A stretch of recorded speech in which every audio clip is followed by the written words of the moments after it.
is run by a bunch of investment bankers, and their modus operandi.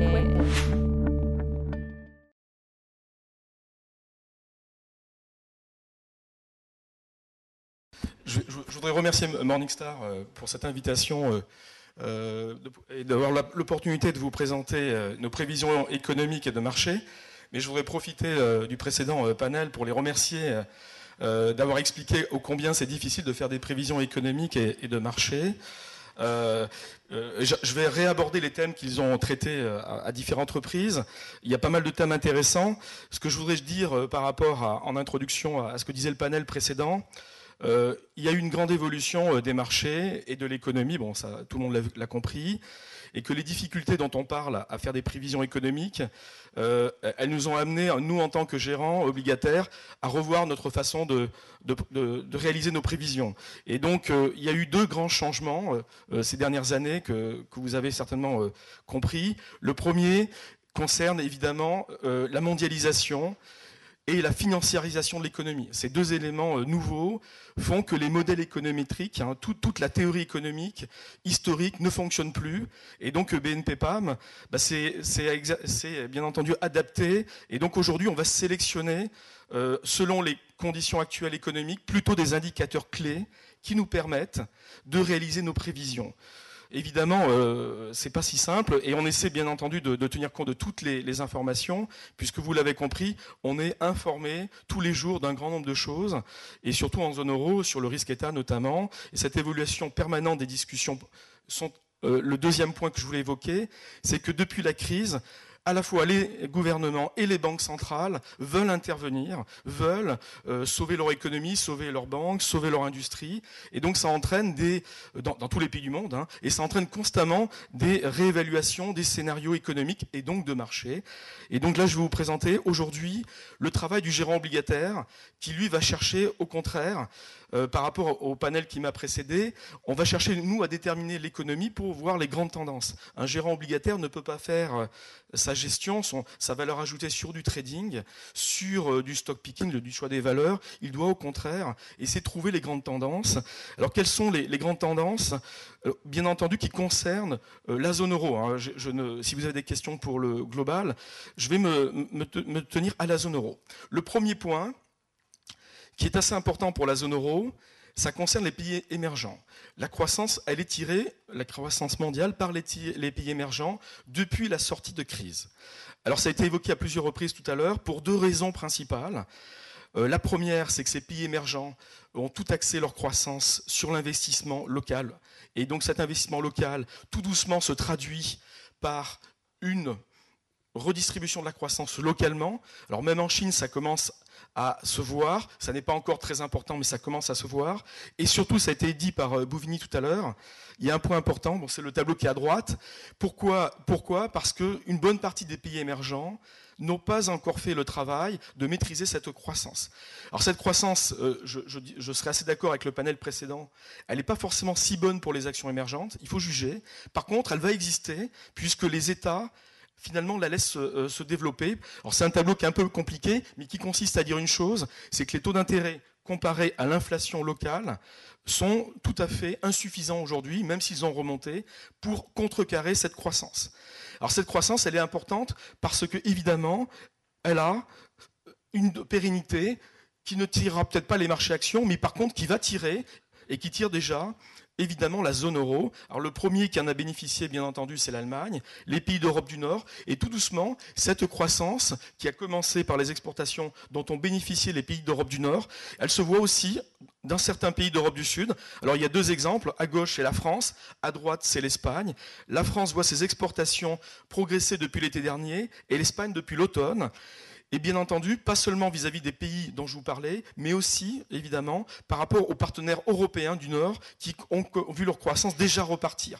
Donc on a un tableau plutôt favorable aujourd'hui à la zone euro, qui est que l'Asie, alors je n'ai pas cité tous les cas, mais il y a aussi les pays producteurs de pétrole, ont des besoins d'investissement, d'infrastructures, dont bénéficie une partie de l'économie européenne. Évidemment, c'est plutôt les grandes valeurs.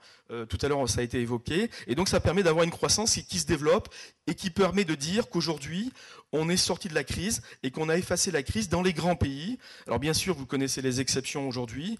C'est bien sûr la Grèce. Par contre, certains pays comme le Portugal et l'Irlande voient leurs exportations repartir. Alors, sur des rythmes très élevés, à plus de 20% en glissement annuel, mais bien entendu sur des niveaux très bas. Donc, bien sûr, on n'est pas revenu à des niveaux tout à fait satisfaisants. Et on voit en haut à gauche que la France, elle, connaît une situation plutôt favorable. Néanmoins, cette reprise, pour répondre à la question obligataire, comment se caractérise-t-elle? Aujourd'hui, on voit bien qu'elle ne se traduit pas au sein de la zone euro pour l'économie locale sur de grands effets bénéfiques. D'abord, les créations d'emplois sont limitées en dehors de l'Allemagne, mais l'Allemagne, quand on parle de création d'emplois, il s'agit d'emplois à faible valeur ajoutée, donc peu payés, et qu'ailleurs, les salaires ne progressent pas en raison du fort taux de chômage. Et à droite, le crédit au secteur privé s'est stabilisé, il progresse un peu dans certains pays comme la France, le crédit immobilier, mais en moyenne, c'est assez faible. Donc qu'est-ce qu'on constate? Une zone euro qui est sortie de l'ornière, mais que globalement, pour l'instant, il n'y a pas le deuxième moteur après les exportations, qui est l'investissement. Il faut que l'investissement reparte. Pour l'instant, ça ne se voit pas. Et finalement, la zone euro, alors je ne l'évoque pas aujourd'hui, comme on le voit bien aux États-Unis, se retrouve aussi impactée par la hausse des prix des matières premières et agricoles, comme en 2008. Donc on est plutôt dans une économie en zone euro qui se normalise. C'est pas extraordinaire, mais on est sorti de la crise et que ça explique le point suivant, c'est qu'en fait, on est dans une situation différente par rapport à la fin de l'année dernière, où la BCE se pose une question sur le risque d'inflation à long terme, et auquel donc je vais maintenant essayer de répondre. Aujourd'hui, au sein de la zone euro, qu'est-ce qu'on constate? Je dis bien au sein de la zone euro qu'aucun des signaux habituels de risque inflationniste ne sont allumés. D'abord parce que l'inflation résulte toujours d'un excès de demande par rapport à l'offre. La croissance mondiale est tirée par l'investissement, y compris en Asie, et surtout en Asie, partout nous semble-t-il, dans les grands pays émergents. Et donc ça n'est pas le sujet dans ces pays-là, même si les salaires progressent aujourd'hui, ça n'est pas le sujet. Le deuxième point pour la zone euro, c'est le crédit lui-même et la masse monétaire. Pour l'instant, il ne se passe pas grand-chose. L'emploi, j'en ai parlé à l'instant. Et puis la devise, l'inflation est un sujet aux États-Unis, plutôt par la devise et pas autre chose. Donc la zone euro est plutôt au niveau du cycle économique, au début du cycle de la croissance après la crise. Si on regarde plus précisément la justification qui fait qu'autant d'économistes et que la BCE bien sûr regardent le risque d'inflation. Aujourd'hui, de façon précise, pourquoi en parle-t-on? Parce que les prix à l'exportation chinois montent et que les prix à l'importation américains montent. C'est nouveau. On l'a connu en 2008. Simplement, en 2008, on n'avait pas connu la hausse des prix à l'importation. Alors, c'est le graphique qui est à gauche. On n'avait pas connu la hausse des prix à l'importation en 2008 aux États-Unis. C'est ça l'inquiétude actuelle des marchés et que vous pouvez traduire à long terme. Est-ce que finalement, ça ne veut pas dire que la Fed s'en contente et n'est-elle pas satisfaite de laisser les prix importés américains monter et tout doucement laisser l'inflation monter? La question est soulevée, elle est justifiée et pour être transparent, personnellement j'y crois à long terme. Simplement, à court terme, pour les années qui viennent, ça n'est pas encore le cas parce que évidemment la situation mondiale n'est pas encore adaptée à ce scénario-là. Il faut savoir que l'Asie, pour des raisons sociales, d'investissement peut-être pas, mais sociales, ne peut pas accepter une hausse des prix des matières premières. Ça coûte cher aux populations pauvres, c'est pas possible.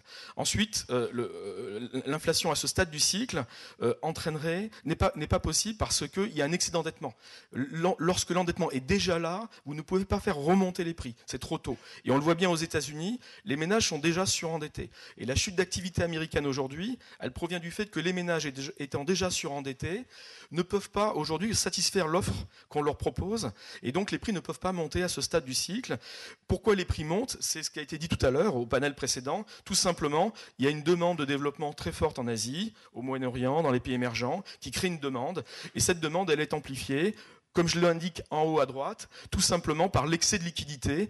La Fed a injecté de la liquidité dans le monde entier, et comme vous le savez, il y a aujourd'hui un problème réel, immédiat, c'est la baisse du dollar anticipée par personne. Pratiquement aucun économiste avait vu la baisse du dollar, que vous pouvez interpréter comme étant un fait tout à fait nouveau, qui est que les exportateurs de biens ne veulent plus garder leurs dollars et préfèrent les échanger contre des biens réels, matières premières, investissements en biens réels, et donc qui se traduit par cette hausse des prix des matières premières. On peut parler de spéculation sur les prix des matières premières et donc voir ces mouvements très violents comme on a connu il y a quelques semaines. Simplement, ça traduit tout simplement une financiarisation de l'investissement en matières premières et aussi agricoles, et qui est liée à l'excès de liquidité.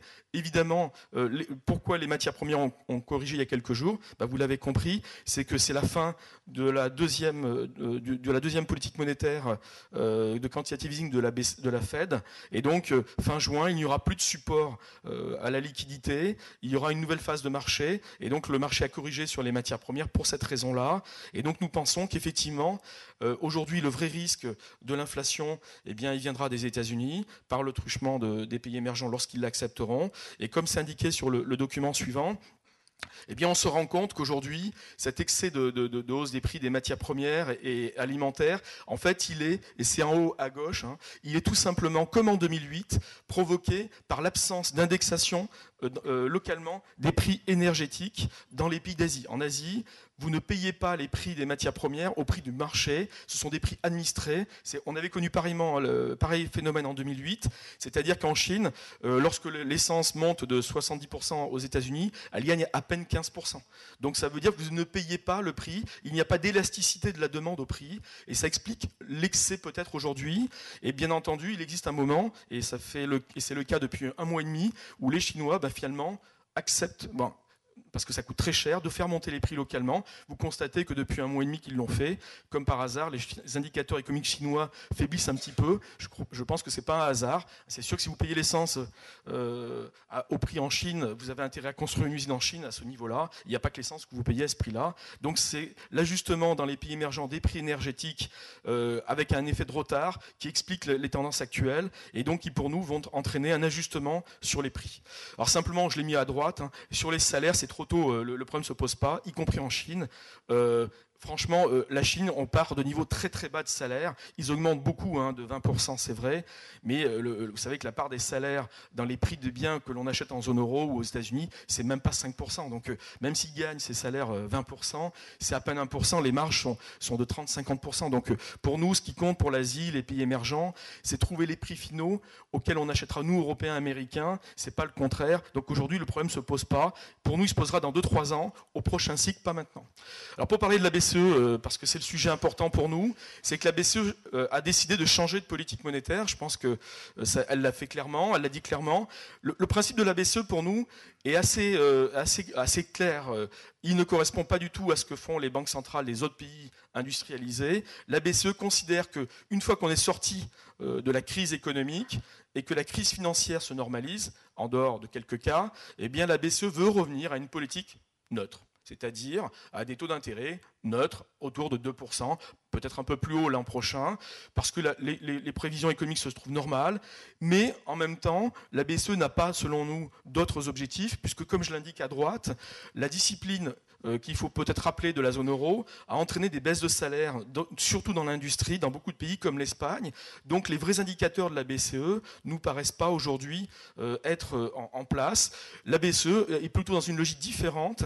C'est que, alors, ça je l'ai pas écrit, mais je vais le dire oralement, mais la BCE considère qu'elle fournit de la liquidité à des banques qui ne font pas forcément leur métier de banquier dans certains pays périphériques, à savoir qu'elles vont finalement racheter des titres d'État et que la BCE refinance. Et je pense que la BCE, dans sa logique qui est justifiée, elle est là pour financer l'économie privée, pas de refinancer les États. Et donc la normalisation des taux, c'est pour mettre un peu de pression sur les banques commerciales pour pas finalement implicitement refinancer leur propre État. Je crois que c'est plutôt ça que je verrai en filigrane. Et de toute façon, si on est précis, que les taux d'intérêt soient à 1% ou à 2%, ça n'a pas d'influence tant pour l'économie que pour les marchés financiers dans leur globalité. La question, elle n'est pas là. C'est plutôt qu'effectivement, il vaut peut-être mieux des taux à 1% pour les banques en difficulté, me semble-t-il. Après, c'est un choix. Tout à l'heure, ça a été évoqué. Le choix est un choix aujourd'hui sur les pays en difficulté politique.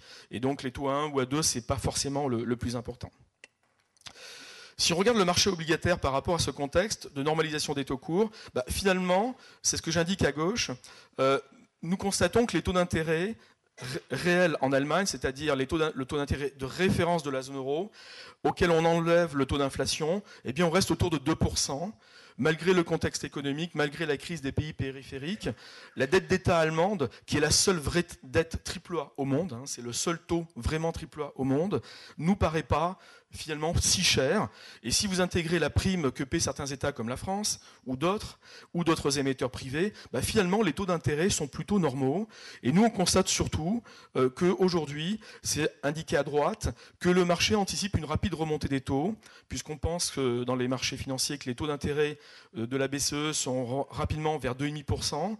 Donc ça nous paraît tout à fait justifié sur la durée, mais un peu rapide. Donc le marché nous paraît être plutôt dans une phase neutre. Et si vous n'achetez pas que du taux État allemand, ce que peu d'investisseurs, me semble-t-il, font, eh bien vous avez plutôt des rendements qui nous paraissent normaux, que ce soit les valeurs financières même un peu élevées, et certains États périphériques même assez décotés. Évidemment, le vrai sujet de toutes les présentations qu'on réalise aujourd'hui, ça revient plutôt à parler du risque État. Puisque, comme je vous l'explique, le taux d'intérêt va remonter de la BCE, mais ça n'est pas un grand événement. Les taux d'intérêt à moyen et long terme peuvent l'intégrer. Aujourd'hui, la vraie question, c'est que se passe-t-il sur le risque souverain ? Alors évidemment, hier soir, il y a eu encore un événement avec la lettre qu'a envoyée le ministre Schäuble à différentes autorités européennes.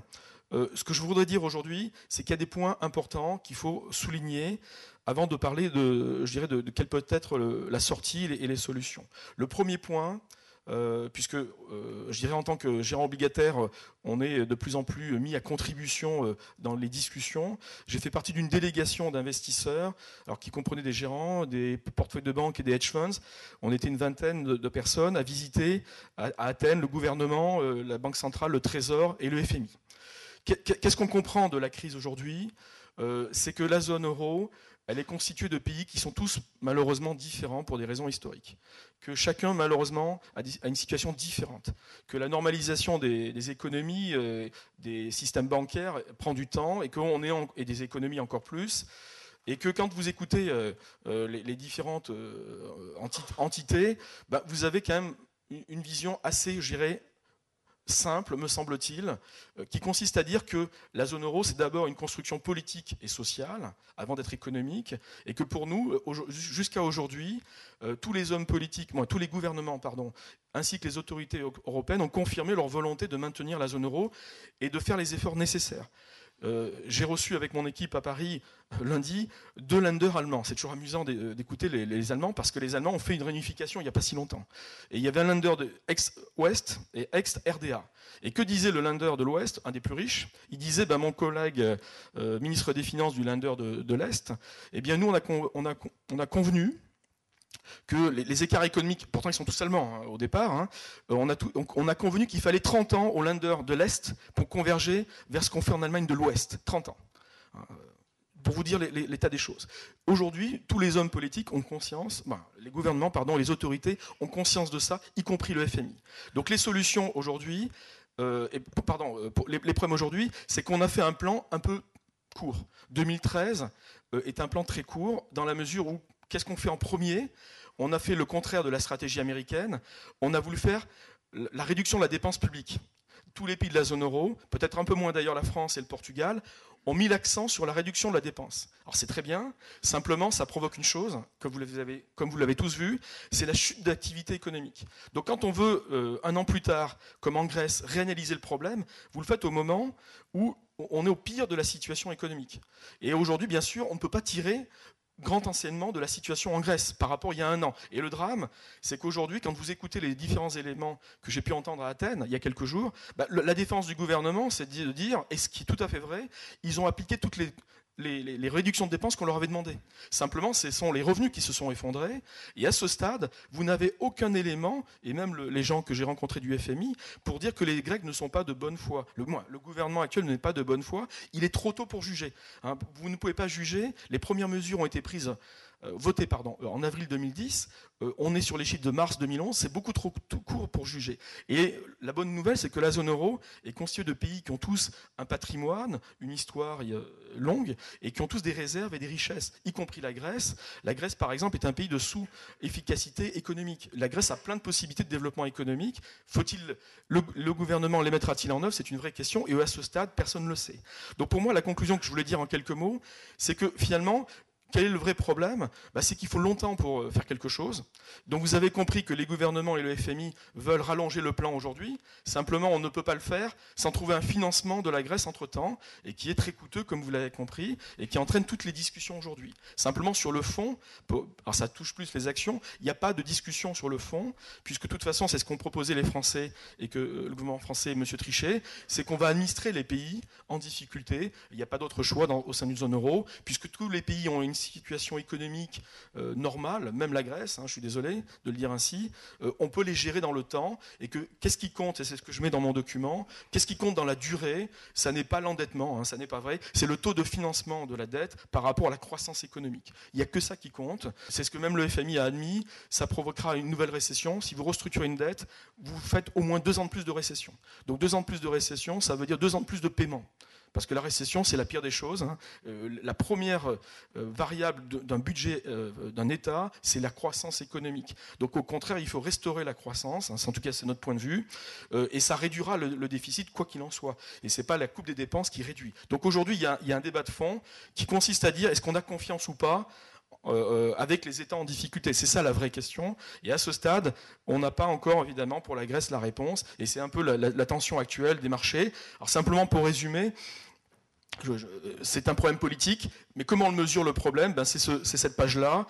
Il y a quand même une bonne nouvelle, c'est qu'on peut mesurer facilement les problèmes d'un pays, puisque quelle que soit l'origine du problème dans un pays, ça s'est traduit sur sa banque. Soit parce que les banques d'un pays étaient trop endettées, étaient en effet de levier, elles sont allées s'endetter auprès de la BCE, soit l'État étant en difficulté, c'est plus ou moins arrangé pour que ces titres soient acquis par ces banques locales et qui sont allées se refinancer à la BCE. Donc aujourd'hui, comment vous mesurez le risque État? Toutes les semaines, vous pouvez savoir auprès de la BCE quels sont les encours demandés par les banques nationales en termes de liquidité. Et vous constatez bien qu'il y a un cas qui s'est fortement amélioré, c'est l'Espagne, que l'Irlande, sur des niveaux très élevés, commence à s'améliorer, et que les 2 autres pays, le Portugal et la Grèce, sont en phase de stabilisation, qui n'est pas forcément une mauvaise chose à ce stade, vu la crise économique que ces pays subissent. Donc nous, on aurait plutôt un message plutôt positif, considérant que tout doucement, la situation se normalise.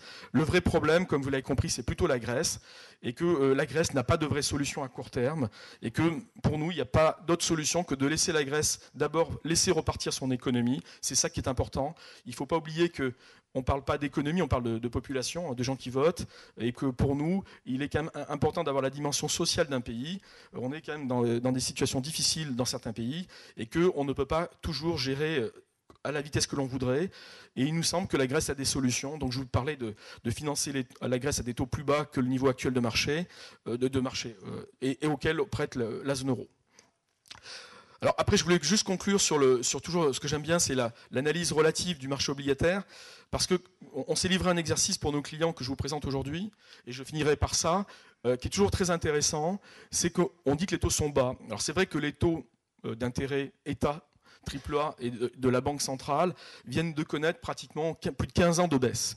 Simplement, ce qui est toujours important, c'est de bien voir qu'il y a plusieurs types de taux, et vous voyez en bleu ce que j'appelle le taux moyen de la zone euro. Si vous prenez toutes les obligations de la zone euro, vous en calculez un taux moyen.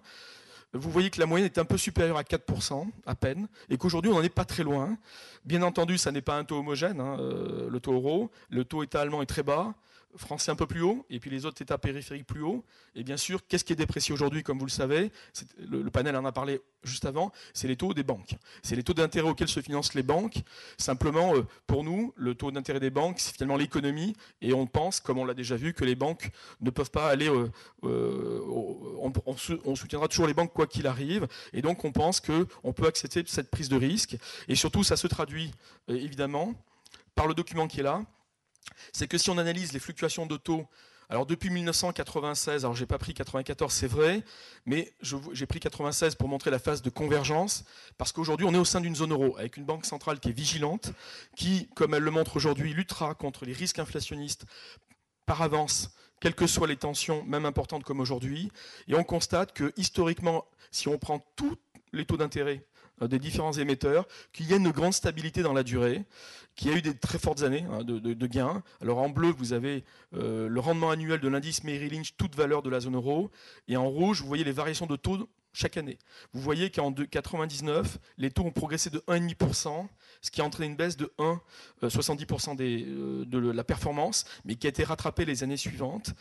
Alors vous voyez bien sûr que cette situation a été favorisée par la baisse des taux historiques, mais aussi, nous semble-t-il, par la crédibilité de la BCE, comme bien entendu de la maîtrise de l'inflation, mais surtout, c'est ce que j'indique en bas à droite, par le fait qu'on est dans une zone de stabilité. Si on ne parle plus de la Grèce, on est dans une zone de stabilité.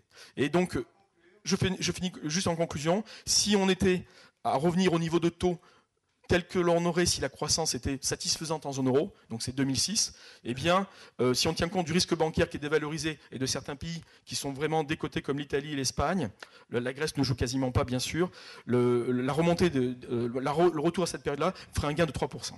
Merci Patrick de cet exposé très complet.